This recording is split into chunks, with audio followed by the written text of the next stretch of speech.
righty. Gary, thing number one, we're talking Las Vegas Sands. You're saying they got a little bit unlucky at the gaming tables. We think that's temporary. Thing number one, Gary, Las Vegas Sands, ticker LVS earnings, LVS being a DKI portfolio company. All right. So for the people who are new here coming in, we've added our subscriber list recently. Las Vegas Sands is one of the largest gaming companies in the world. By gaming, we're talking about casino gaming, not video games. Um, and they have leading market share in Macau, which is the largest gaming market in the world. And they have the Marina Bay Sands in Singapore. It is one of only two casinos in Singapore. That market is almost the same size as the Las Vegas market, but with just two casinos. So the Marina Bay Sands there, it's sort of like the equivalent of owning the north end of the Las Vegas Strip, if that gives you a sense. So they announced third quarter earnings last week, and the headlines looked pretty bad. Revenue of 2.7 billion was below last year's 2.8 billion. It was below analyst estimates. Adjusted property EBITDA of 991 million was below 1.12 billion we saw last year. Adjusted earnings of 44 cents was below last year's 55 cents and fell short of analyst estimates of 53 cents. So, Rob, that seems pretty bad, right?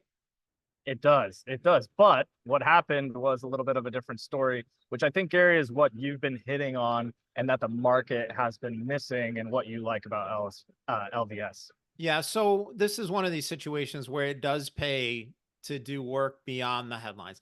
The headlines numbers look bad. When you do the actual analysis, it was a fantastic quarter. And by the way, I'm going to give the market credit. The market was smart on this one. They saw through the negative headlines.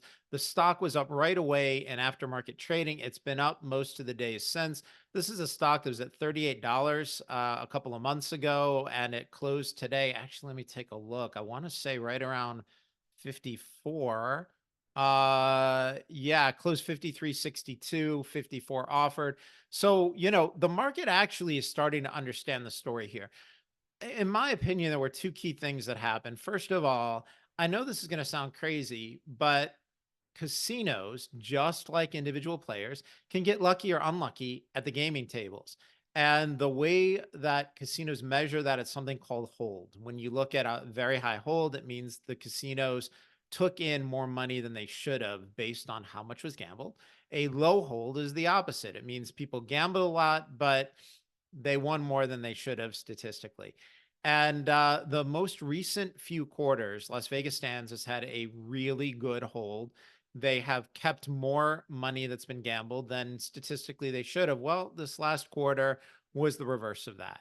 And if you adjust for hold for the last 5 quarters, so for the 4 quarters running into this and then this quarter, what we see is that earnings per share were actually up about 10%. It went from 50 cents to 55 cents. That's adjusting both the third quarter of last year and the third quarter of this year for hold. Now, the reason that's significant is something we've talked about a lot is Las Vegas Sands has two properties in Macau under major construction. And they have thousands of rooms out of service right now because they're being renovated. They're adding new suites. Well, guess what, Rob? They're already starting to add some of those rooms back into service. And by the time we get to Chinese New Year in the first quarter of next year, so in the next 3 months or so, they are going to have almost all of those rooms and more suites back online. And so basically, these guys beat their earnings from last year effectively with one hand tied behind their back. Really good to see. The other thing I would add is Las Vegas Sands has always been a very shareholder friendly company. They have bought back hundreds of millions of dollars of their own stock, hundreds of millions of dollars of Sands China stock, which is the holding company that owns a portion of the Macau assets. They have restarted the dividend and increased it for next year, and just done all kinds of these things. They have at this point returned more than $1.5 billion to shareholders this year. The company financially is in great shape. They're doing construction in Macau, in Singapore. They're growing, they're adding. To me, looks like everything is working. The one last thing I would add is we just got through Golden Week, which is a big gambling holiday in Macau, and the visitation they saw exceeded the pre-COVID 2019 numbers. we think the company's in a great position right now. And the stock, despite being up a lot, still seems like people think it's a distressed security. And I don't think you missed it. I'd be buying it here. Great signs there on LVS. Gary, one additional question on the hold. When they're accounting for that, I mean, do they have like a baseline that they account for when it comes to like forecasting, and then are just adjusting based on the actual results, or how do they kind of forecast or even account for that? Yeah, that's exactly what they do, Rob. So what they do is they take a statistical average and then have a range around it. And they say, based on the games and where we are, the hold should be between a certain level and another level.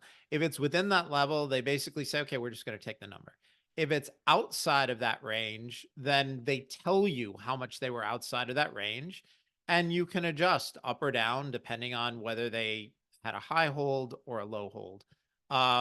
The company used to give more data. They would give you adjusted earnings based on that. And recently they stopped doing that. They stopped giving you hold adjusted earnings. I think the SEC didn't like it, but because they give you the raw data, if you have a good model and you know how to do the analysis, this is a calculation that I've been doing. I've been following this company for more than 10 years at this point. So, my model goes back pretty far, and, these are calculations I do all the time. So I think, they don't give you the answer, but they give you the data that you need to come up with the answer.